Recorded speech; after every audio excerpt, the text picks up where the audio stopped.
Dalton Crow should have been dead by morning. Everyone who survived the frontier knew the rule. You don't share warmth with a man wearing war paint and eagle feathers. You don't sit across from him while the fire crackles between. You watching shadows dance across his face. And you definitely don't let him live when you have the chance to run. But Dalton did all three. What he didn't know was that the Apache warrior standing at the edge of his firelight wasn't there to kill him, at least not yet. And what neither of them knew was that by sunrise, one of them would be holding the other's life in his hands. And the choice he made would be the one thing neither could take back. The cold came down like a fist that night. Not the kind that bit at your fingers or made your breath fog. The kind that reached inside your chest and squeezed until your lungs burned with every inhale. Dalton had made camp in a shallow depression on the open plain. Nothing but frozen grass and darkness stretching in every direction. He'd built the fire small at first, just enough to keep his hands from going numb. But as the temperature dropped, he fed it larger. Survival outweighed caution. If someone saw the flames, so be it. Freezing to death alone seemed worse than dying with company. He didn't hear the Apache approach. One moment, Dalton was alone with the fire's crackling voice. The next, a figure stood 15 feet away, just beyond the circle of light. Tall, still, the kind of stillness that made your spine tighten because you knew it came from someone who'd learned to hunt men. Dalton's hand moved toward the rifle leaning against his saddle, but he stopped. The Apache hadn't drawn a weapon. He just stood there watching. Dalton could see the outline of a ceremonial headdress, the long feathers catching faint light from the fire. War paint darkened the man's face in patterns Dalton couldn't read. His chest was bare despite the cold, and even from this distance, Dalton could see the rise and fall of labored breathing. The man was hurt.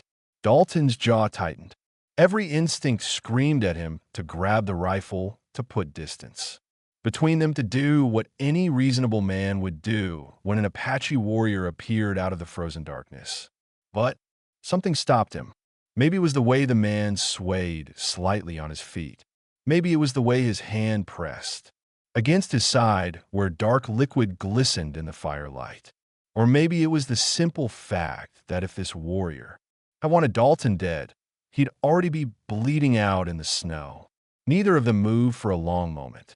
The fire popped, sending sparks spiraling up into the black sky. The wind cut across the plain with a low moan. Then the Apache took a step forward, just one. His eyes never left Dalton's face. Dalton didn't reach for the rifle. Instead, he shifted slightly to the side, making space near the fire. Not an invitation, not a welcome, just an acknowledgement that the cold was the real enemy tonight. And it didn't care about the color of a man's skin or the language he spoke. The Apache took another step, then another.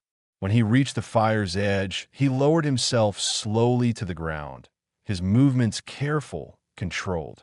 He sat cross-legged, his back straight, despite the pain Dalton could see etched in the lines around his mouth. They faced each other across the flames. The fire crackled between them like a living thing, casting shifting shadows across both their faces. Dalton studied the man carefully. Mid-40s maybe. Scars crisscrossed his chest and arms. Old wounds, the kind you only survived if you were strong and lucky. His eyes were dark, unreadable, but they held something Dalton recognized. Not hatred, not even hostility, just exhaustion. The bone-deep kind that came from carrying too much for too long. The warrior's hand remained pressed against his side. Blood seeped between his fingers, dark and slow. But he didn't speak, didn't ask for help, just sat there breathing. His gaze locked on Dalton as if waiting for something. Dalton broke eye contact first, looking down at the fire. His mind raced with questions he couldn't ask and didn't want answered. Why was this man alone?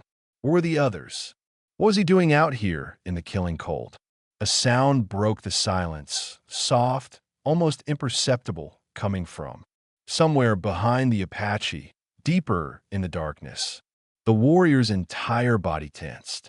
His hand moved to the lance, lying across his lap, a weapon Dalton hadn't noticed until now. The kind decorated with feathers and strips of leather.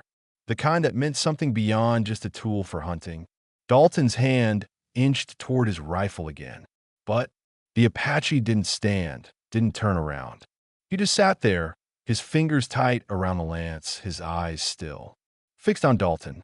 And in that moment, Dalton understood something that made his blood run colder than the night air ever could. The Apache wasn't alone. Someone else was out there in the darkness. Someone this warrior was protecting. The fire crackled, the wind howled, and neither man moved, trapped in a silence that felt like the held breath before a scream. The sound came again, softer this time, but unmistakable. A whimper, thin and fragile, carried on the wind from somewhere beyond the firelight. Dalton's chest tightened. That wasn't the sound of a warrior preparing an ambush. That was the sound of something small, something hurt. The Apache's knuckles went white around the lance shaft. His eyes never left Dalton's face, but there was something different in them now. Not threat, fear. The kind of fear that came from having something precious to lose. Dalton understood it immediately, the way any man who'd ever loved something understood it. This warrior wasn't here to kill. He was here to survive. And he wasn't alone because he'd brought reinforcements. He was alone because he was protecting someone who couldn't protect themselves. The warrior shifted slightly, angling his body as if to block Dalton's view of the darkness. Behind him, the movement was subtle but deliberate. Whatever or whoever was out there, he didn't want Dalton getting closer. Dalton raised his hands slowly, palms out. Not surrender, just a gesture that said he understood the boundary. The fire was shared ground. Everything beyond it belonged to the Apache. The warrior's shoulders relaxed by a fraction. Not trust, just acknowledgement. They sat like that for a long time. The only sound the crackling of burning wood and the low howl of wind across the frozen plain. Dalton fed the fire carefully, keeping it strong enough to hold back the cold, but not so large that it would burn. Through his would supply before dawn. Every movement was slow, deliberate, designed to communicate that he wasn't reaching for a weapon. The Apache watched him with the intensity of a man who'd spent his entire life reading danger in small details. Every time Dalton moved, those dark eyes tracked him, but the lance stayed across the warrior's lap. Not raised, not pointed, just ready. Dalton found himself studying the man's wound. The blood had slowed to a dark seep, but it hadn't stopped. The injury was serious. Serious. Enough that without treatment, infection would set in by tomorrow, maybe sooner in this cold. But the warrior made no move to tend it. He just sat there breathing through what must have been considerable pain. His focus split between Dalton and whatever lay in the darkness behind him. Another sound drifted from the shadows. Quieter this time, a soft hitching breath that spoke of exhaustion and cold. The Apache's jaw tightened. His hand moved to a pouch at his belt, fingers brushing against the leather as if checking that something was still there. Then his gaze shifted briefly toward the darkness before snapping back to Dalton. That single glance told Dalton everything he needed to know. Whoever was out there, they were in worse shape than the warrior. And this man, this enemy who should have been trying to kill him, was caught between two impossible choices. Tend to the wounded in the darkness or keep watch on the armed white man at his fire. Dalton made a decision that part of him knew was insane. He reached slowly for his canteen, the movement exaggerated and obvious. The Apache tensed, lance shifting slightly, but Dalton just held the canteen up where it could be seen, then set it down on the ground between them. Not close enough for the warrior to grab easily, but close enough that the offer was clear. Water for whoever needed it. The Apache stared at the canteen for a long moment. His expression didn't change, but something flickered in his eyes. Calculation, suspicion, and beneath it, all something that might have been desperation. He didn't reach for it. Not yet, but he didn't refuse it either. The wind picked up, sending sparks spiraling into the black sky. The temperature was still dropping. Dalton could feel it in the way his breath came shorter, the way his fingers acted despite being near the fire. Out there in the darkness, beyond the warmth of the flames, it would be brutal, deadly for someone already weak. The warrior's eyes moved from the canteen to Dalton's face, searching for something, some sign of deception, some hint of the trap he clearly expected. But Dalton just sat there, hands visible, rifle still leaning untouched, against his saddle. And then, so quietly, Dalton almost missed it. The Apache spoke one word. His voice was rough, raw from cold and pain. A name or maybe a plea. Dalton couldn't tell which. The word hung in the frozen air between them. Not English, not any language Dalton recognized, but the weight of it was universal. It was the sound a man made when something he loved was slipping through his fingers. The Apache's gaze moved past Dalton toward the darkness behind him. For the first time since he'd appeared, his attention wasn't fully on the white man at his fire. That shift in focus told Dalton more than words could. Whoever was out, there had just gotten worse. The warrior rose slowly, pain etched across his face, as the movement pulled at his wound. He kept the lance in one hand, but it wasn't raised as a weapon anymore. It was a crutch, something to lean on as he stood. His other hand pressed against his side, fingers dark with blood that looked black in the firelight. He took a step backward toward the darkness, then another. His eyes stayed on Dalton, watching for any sudden movement. But there was something different in them now. Not aggression, urgency. Dalton stayed seated. He could have grabbed the rifle, could have ended this while the man's back was turned. But something kept him frozen in place, watching as the Apache warrior backed away from the fire's warmth and disappeared into the shadows beyond. The darkness swallowed him completely. For a moment, there was only silence. Then Dalton heard voices. Low, urgent. The warrior's rough tones mixed with something else, something higher, younger, a child. Dalton's hands clenched into fists. The realization hit him like a physical blow out there in the killing cold, beyond the reach of the fire's warmth. There was a child, and the warrior, the enemy he'd been told his entire life would slit his throat without hesitation, was trying to keep that child alive. He heard movement, the soft rustle of fabric, a small, weak cough that made his chest tighten with recognition. He'd heard that sound before. Years ago, when his own daughter had taken sick during a hard winter, the sound of lungs struggling against cold and illness, fighting a battle they might not win. The Apache emerged from the darkness. And this time, he wasn't alone. In his arms, wrapped in a blanket that looked too thin for this weather, was a small figure, a girl, maybe 6 or 7 years old. Her face was barely visible beneath the blanket, but Dalton could see her eyes, wide, dark, and glassy with fever. The warrior carried her carefully, each step measured despite his own injury. When he reached the fire, he lowered himself to the ground with visible effort, keeping the child cradled against his chest. He shifted position, angling his body so the girl was closer to the flames while he stayed between her and Dalton. The child shivered, despite the blanket and the warmth. Her breathing was shallow, rapid. When she coughed again, the warrior's entire body tensed, his hand moving to smooth hair away from her burning forehead. Dalton watched the gesture. It was so familiar. It hurt. That was how he touched his daughter when fever had taken hold of her small body. That was the movement of a father who would do anything to take away his child's pain. But his daughter hadn't survived that winter. And looking at this child, at the way her breath came in short, labored gasps, Dalton knew she was walking the same edge his daughter had walked, the edge between life and whatever came after.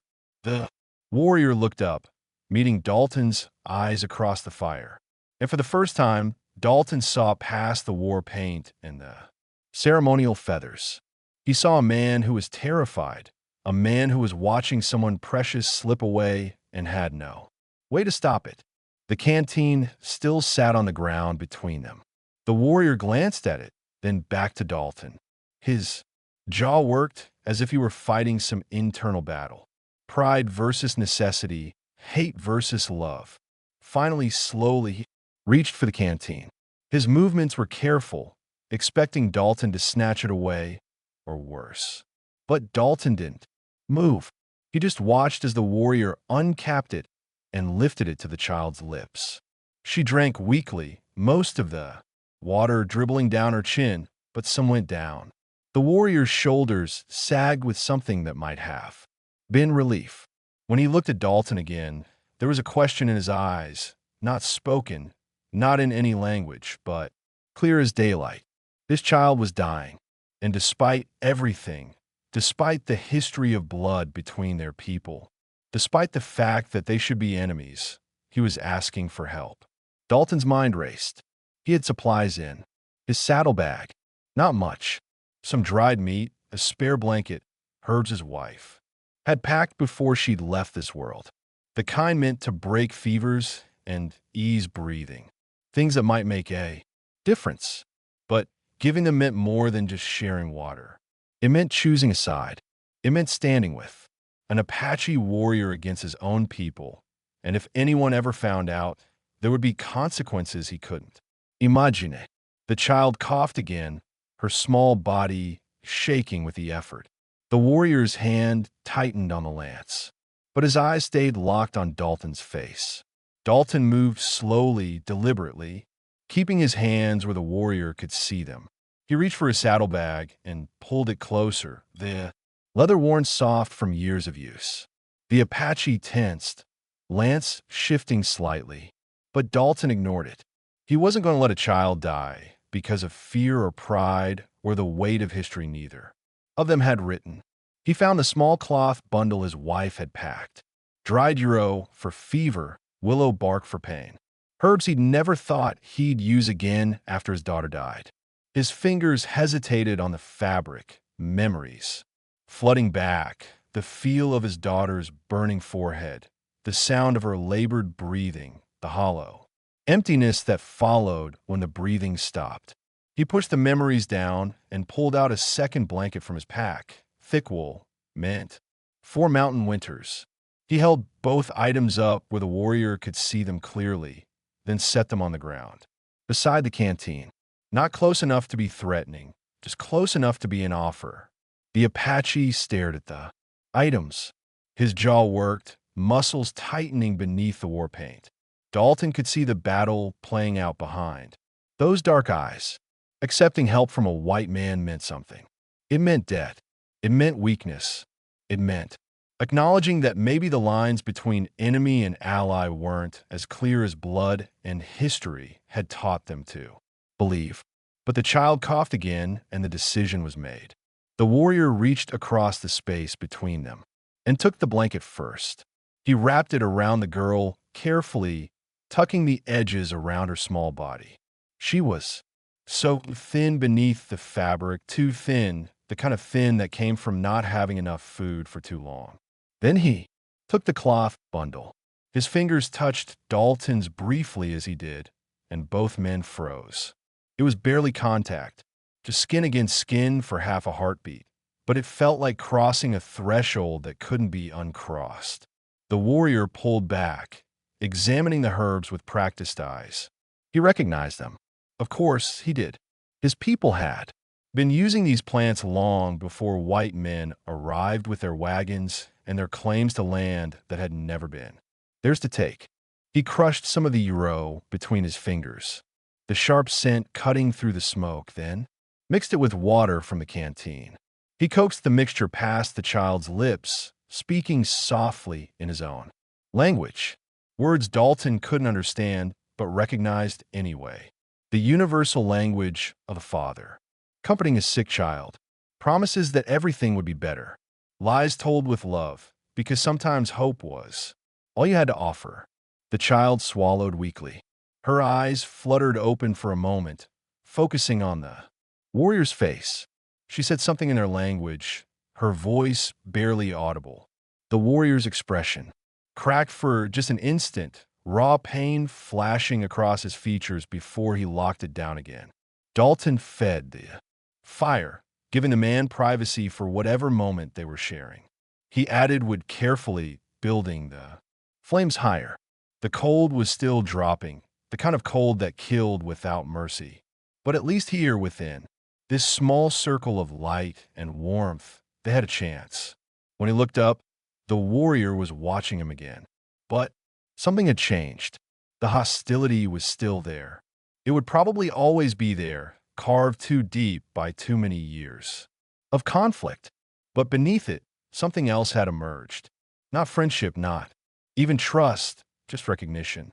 Two men who both knew what it meant to watch someone you love slip away. The warrior spoke again, his voice rough.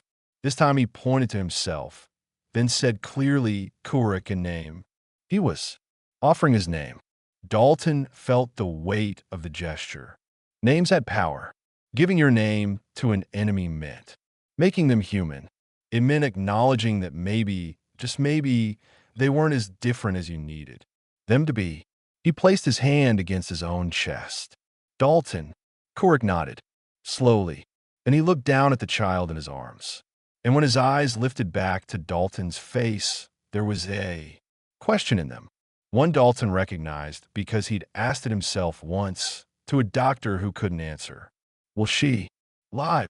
Dalton opened his mouth to respond, but stopped because he heard something that made his blood run cold. In the distance, faint but unmistakable, came the sound of horses.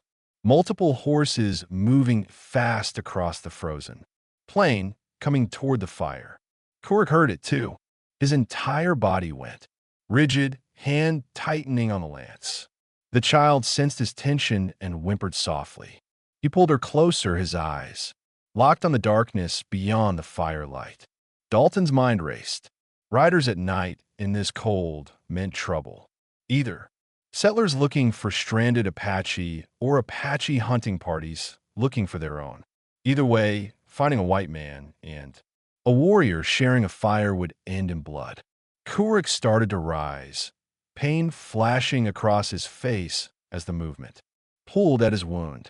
He was preparing to run, to take the child and disappear back into the frozen darkness.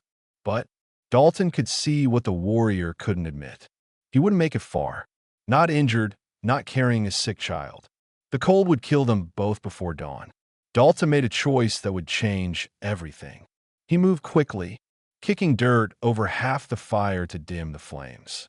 Not enough to extinguish it. They needed the warmth, but enough to make it less visible from a distance. Then he grabbed his spare coat from the saddlebag and tossed it to Kurik. The warrior caught it reflexively, confusion crossing his features. Dalton gestured urgently, pointing to the headdress, the war feathers, the paint, everything that marked Kurik as Apache. Then he pointed to the darkness beyond the fire's small circle of light. Hide. Kurik's eyes narrowed. He understood what Dalton was offering, but understanding didn't mean accepting. This was a trap. It had to be. White men didn't help Apache. They hunted them. The sound of horses grew louder. Dalton could hear voices now, rough and loud. Men who'd been riding hard and were looking for something or someone. Dalton locked eyes with Kurik and did something he never thought he'd do. He placed his hand over his heart, then extended it toward the child. Not a promise, not a vow, just a gesture that said what words couldn't. I won't let anything happen to her. Kurik's jaw clenched. Every instinct must have been screaming at him to run, but the child coughed weakly in his arms, and he looked down at her fevered face, then back at Dalton. Time hung suspended between them, measured in heartbeats and the approaching thunder of hooves. Finally, Kurik pulled off the headdress. He wiped at the pain on his face with the back of his hand, smearing it but not removing it completely. He shrugged into the coat, covering the bare skin that marked him as Apache. It wasn't much of a disguise. Any close look would reveal the truth, but in dim firelight from a distance, it might be enough. He moved to the edge of the darkness, the child still in his arms, and lowered himself behind a low rise in the ground. Not invisible, but harder to see. He kept the lance close, and his eyes never left Dalton. Dalton turned back to the fire, forcing his breathing to slow.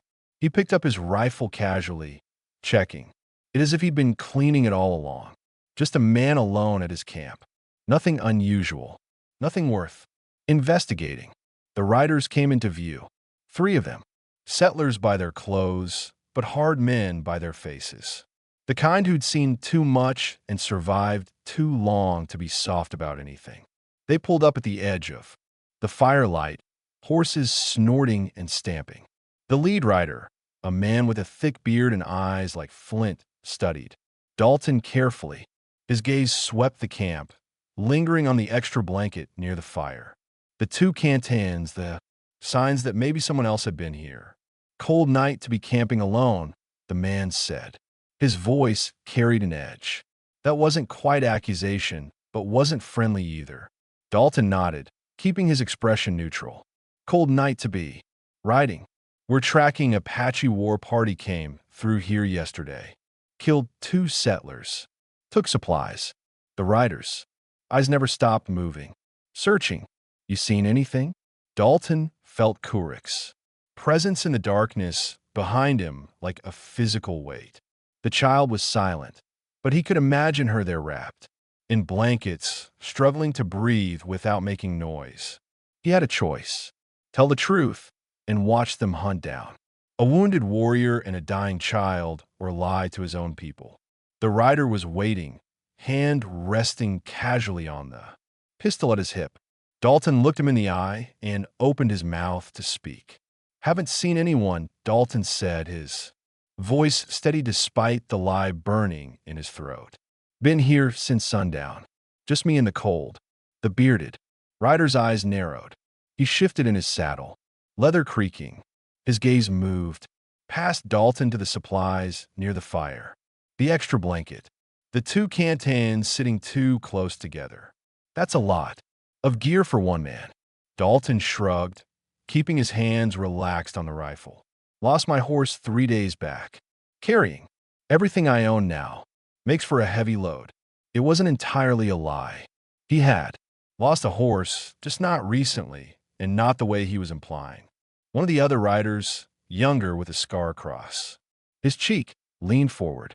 We found tracks leading this direction. Fresh ones, boot prints, and drag marks like someone was hurt. Dalton's pulse quickened, but he kept his expression neutral. Plenty of animals out here. Could have been anything. The bearded man wasn't convinced. He dismounted, his boots crunching on the frozen ground. He walked toward the fire slowly, deliberately, his hand never leaving his pistol. His eyes swept the camp with the practiced attention of someone who tracked men before. He stopped at the edge of the firelight, close enough that Dalton could see the frost in his beard, the hard lines around his eyes. Close enough that if Kurik moved in the darkness, this man would hear it. You know what happened to the settlers those Apache killed? The rider's voice was quiet now, dangerous. They weren't soldiers, weren't even armed. Just a farmer and his wife trying to make something grow in this godless territory. The Apache left them in pieces. Dalton said nothing. What could he say? That violence flowed both ways. That he'd seen what settlers did to Apache villages? That every death on this land was built on a foundation of other deaths stretching back, so far nobody could remember who struck first. The rider bent down, picking up something from the ground near the fire. A single eagle feather small enough to have been missed in the dim light. It must have fallen from Kurik's headdress when he'd pulled it off. The man held it up, turning it slowly in the firelight. His jaw tightened. Found this, did you? Dalton said before the man could speak. Picked it up about a mile back. Figure it came from some bird. Didn't think much of it. The lie came easier this time. Or maybe it just felt more necessary. The riders studied the feather, then Dalton, then the darkness beyond the fire. For a long moment, nobody moved. The wind howled across the plain, and Dalton could feel Kurik's presence in the shadows like a held breath. Finally, the bearded man dropped the feather into the fire. It caught immediately, curling and blackening. If you see anything, there's men in town who'll pay for information. Good money for anyone who helps track down that war. Party. Dalton nodded. I'll remember that. The rider returned to his horse, swinging up into the saddle with practiced ease. But before he turned away, he looked back at Dalton one more time.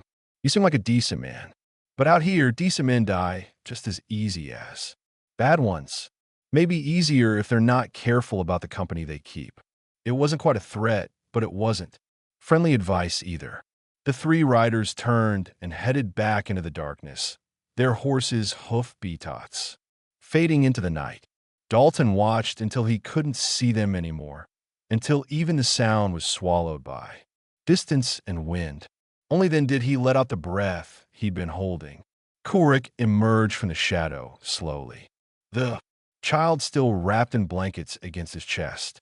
His face was unreadable, but his eyes were locked on Dalton with an intensity that felt like a physical weight. He'd heard everything. The lie. The choice Dalton had made. The line he'd crossed that couldn't be uncrossed. Dalton turned back to the fire, stirring the embers back to life. His hands were shaking. The whether from cold or the magnitude of what he'd just done, he couldn't tell. He'd lied to his own people, protected an Apache warrior, become the kind of traitor men would hunt if they ever found out. Kurik lowered himself to the ground across from Dalton, moving carefully so as not to disturb the sleeping child. The girl's breathing was still labored, but the fevered flush had faded slightly from her cheeks. The herbs were helping. Maybe. For a long time, neither man spoke. The fire crackled between them, and the night pressed in from all sides, but something had shifted. Some invisible wall between them had cracked. Just a little. Kurik finally broke the silence, his voice rough but clear. He spoke in halting English, words chosen. Carefully. You saved us. Dalton shook his head. I didn't do anything. You lied. For us. Kurik's hand moved to touch the child's forehead gently. Your people would kill you if they knew. Dalton didn't deny it. They both knew it was true. The hours crawled by. The night deepened, and the cold became something alive, something with teeth. Dalton kept the fire burning, feeding it carefully from his dwindling supply of wood. Each piece he added felt like borrowed time, pushing back the inevitable moment when dawn would come and decisions would have to be made. Kurik tended to the child with a gentleness that seemed at odds with his warrior bearing. He gave her water when she woke, whispered to her in their language when she whimpered. His wound had finally stopped bleeding, but Dalton could see the cost of every movement in the lines of pain around his eyes. Sometime past midnight, the girl's breathing eased slightly. Not healed, but fighting. Kurik's shoulders sagged with something that might have been relief or exhaustion or both. He looked up at Dalton across the fire. She is my brother's daughter. Dalton nodded, not trusting himself to speak. He recognized the weight of those words, the responsibility, the love that came with raising someone else's child as your own. My brother died 3 winters ago, Kurik continued, his English slow but clear. Settlers came to our camp, said we were on their land. My brother tried to explain we had been there long before their fathers knew this place existed. He paused, jaw tightening. They did not want to hear. Dalton stared into the flames. He'd heard stories like this before. Different details. Same ending. Blood soaking in a ground that had seen too much of it already. Her mother, my brother's wife, died last winter. Sickness. Kurik's hand moved to the child's hair, stroking it gently. Now there's only me and her. The words hung in the cold air. Dalton understood what wasn't being said. This child was all Kurik had left of his family, his blood, his purpose, and she was slipping away despite everything he was trying to do. I had a daughter once, Dalton heard himself say. The words came unbidden, pulled from a place he usually kept locked tight. Same age as her, maybe. Younger. Hard to remember now. Kurik's eyes lifted, meeting his across the flames. Fever took her one winter. Dalton continued. His voice was flat, emotionless, because that was the only way to speak about it without breaking. My wife couldn't bear it. The empty space where our daughter should have been. She left in spring. Haven't seen her since. The fire crackled. Wind moaned across the plain. The herbs, Kurik said quietly. The ones you gave us, they were for your daughter. Dalton nodded. Never could bring myself to throw them away. Kept thinking maybe they'd be useful someday. He laughed, a bitter sound. Didn't think it would be like this. Kurik studied him for a long moment. Then he did something unexpected. He reached into the pouch at his belt and pulled out a small object, holding it up so Dalton could see. A carved wooden horse, no bigger than a man's thumb. The craftsmanship was remarkable. Every detail precise despite the tiny size. My brother made this, Kurik said, for his daughter before he died. I carry it always to remember. He held it a moment longer, then placed it carefully on the ground between them. Not an offering, not a gift, just an acknowledgement. Two men who both carried ghosts. Dalton looked at the tiny horse, then back at Kurik. Something passed between them in that moment. Not forgiveness. The things their peoples had done to each other were too vast, too bloody for that. But recognition, the understanding that pain was pain, no matter what language you spoke or what color your skin wore. The sky to the east was beginning to lighten, just barely, not dawn yet, but the promise of it. The darkest part of night was ending, and with the coming light, everything would change. Kurik saw it too. His hand moved to the lance, lying beside him, and his expression hardened. The warrior returning. The brief moment of connection fading as reality pressed back in. When sun comes, he said carefully, I must go. Cannot stay. Those men will return with more. They will search. Dalton knew he was right, but he also knew what it meant. Kurik would take the child and disappear into the wilderness, wounded with limited supplies and a sick girl who might not survive another night without shelter and warmth. The odds weren't good. There's a cabin, Dalton said. Suddenly, the words surprising him even as he spoke them. Half a day's ride west. Abandoned. No one uses it anymore. Well, still good. Walls are solid. You can hold up there. Wait for the child to get stronger before moving on. Kurik stared at him. Why do you tell me this? Dalton didn't have a good answer. Or maybe he had too many answers and none of them made sense in the cold light of approaching dawn. He just knew that sending this man and child into the wilderness to die felt wrong in a way he couldn't articulate. The horizon grew lighter. Sunrise was coming fast now, and with it, the moment promised in every glance and gesture throughout the night. The moment when choices would be made that couldn't be taken back. Kurik stood slowly, carefully the child, stirring slightly in his arms. He picked up the lance, and Dalton tensed despite himself. This was at the moment everything had been building toward. The sun broke over the horizon, spilling pale light across the frozen plain. Kurik stood silhouetted against the dawn, lance held firm in one hand, the sleeping child cradled in his other arm. The war paint on his face was smeared now, but in the morning light, it looked like dry blood. Dalton remained seated by the dying fire. He didn't reach for his rifle, didn't try to stand. If this was how it ended after everything they'd shared through the night, then so be it. He'd made his choices. He'd crossed lines that couldn't be uncrossed.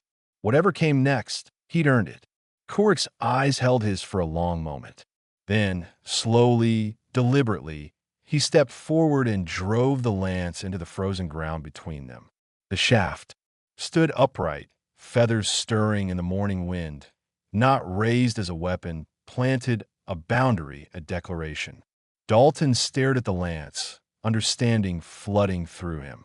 In Apache tradition, a warrior planted his lance to mark sacred ground, to declare peace, to honor a debt that couldn't be repaid with words.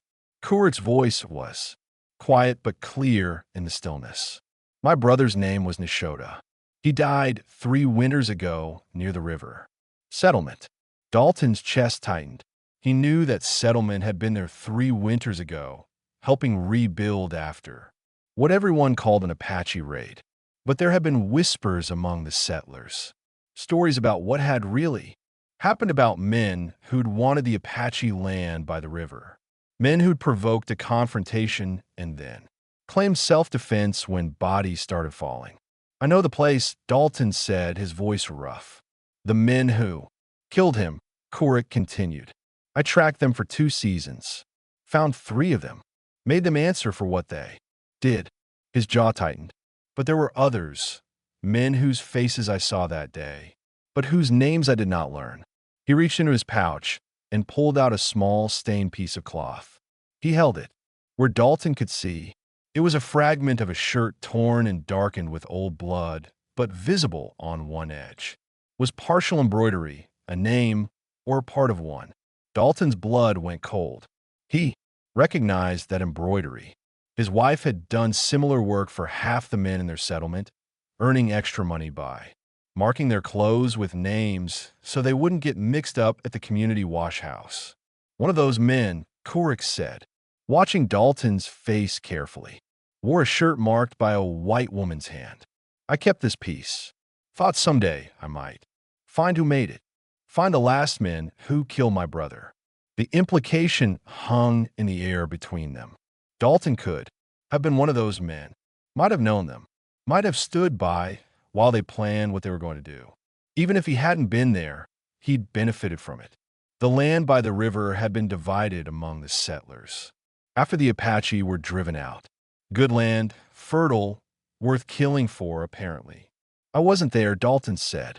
It was the truth, but it felt hollow. But I knew men who knew what they did, even if nobody said it out loud.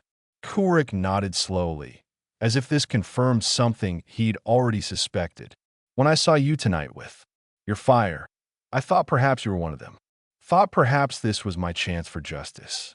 His hand moved to touch the child's hair gently, but she was dying. And you? He paused, searching for words. You gave her life when you could have taken mine. He picked up the wooden horse he'd shown Dalton earlier and placed it on the ground beside the planted lance. Then he took the cloth fragment and dropped it into the fires. Embers. It caught immediately, curling and blackening, the embroidered name disappearing into smoke and ash. I came here for revenge, Kurik said quietly. But my brother's daughter needs more than a dead uncle and empty justice. She needs someone who will live long enough to raise her. Dalton understood what wasn't being said. Kurik was choosing to let go. Not forgiveness, not absolution for the men who'd killed his brother, just a choice to break the cycle before it consumed what little he had left. The sun climbed higher, warming the frozen air by imperceptible degrees. Kurik lifted the child more securely in his arms and pulled the lance from the ground. But this time, when he held it, it wasn't a weapon. It was just a staff, something to lean on.